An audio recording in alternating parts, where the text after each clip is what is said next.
Ja tää on jotenkin hienoa ihmiset, ettei oikeasti ymmärrä, kuinka paljon minä ja Jussi arvostetaan, että on tullut katsoa meidän esitystä. Me ollaan pitkään tehty tätä ja tää on nyt lähtenyt. Tää oikeasti lähti 2,5 vuotta sitten. Me oltiin Jussin kanssa esiintymässä Kylmäkoskelaisella leirintäalueella. Se oli minä, Jussi Simola ja 16 karavaana. Ja siellä me kerrottiin näitä samoja juttuja niille saatanan ristiinnussijoille.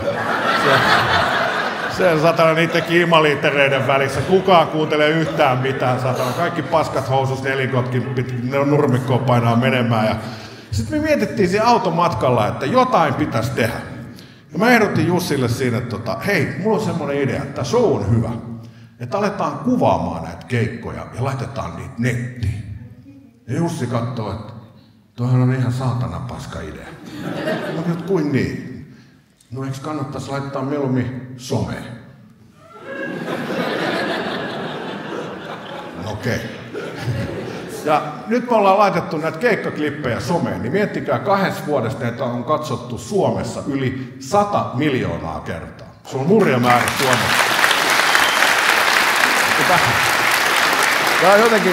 Tää on muuttunut. No okei, mutta sen verran täytyy nyt myöntää, että Jussin osuus näistä on noin 100 miljoonaa. Näin se menee, kiitos.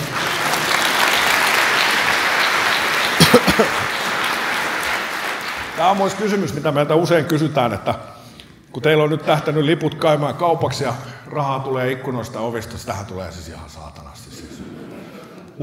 Kyllä sitä kyllä meneekin. Siis Jussilla on semmoinen ihan ylisuuri omakotitalo Nokialla ja mulla on 4 ravihevosta ja seksiaddiktio.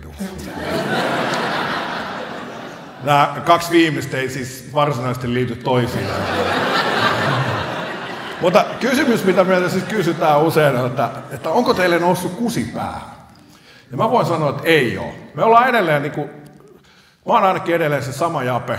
Musta on kiva kohdata ihmisiä, on pienten puolella, tunnen empatiaa. Ja hyvä esimerkki tästä oli, mä olin siis lähikaupassa. Mun edellä kassalla oli semmoinen väsynyt perheenäiti, pienen pojan kanssa 2, poika oli siinä kärryssä ja äiti oli aivan loppu. Siis se näki, se oli ihan, se näytti semmoiselta Tuurin kyläkauppiaat krapulapäissään.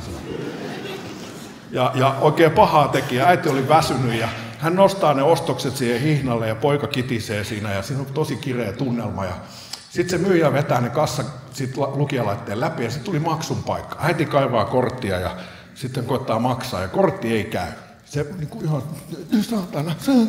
Ja sitten hän murenee ihan täysin ja se on se, kun ei jaksaisi enää, mun niin loppu, ei jaksa enää. Ja sitten hän kysyy, pitääkö mun nyt viedä nämä ostokset takaisin?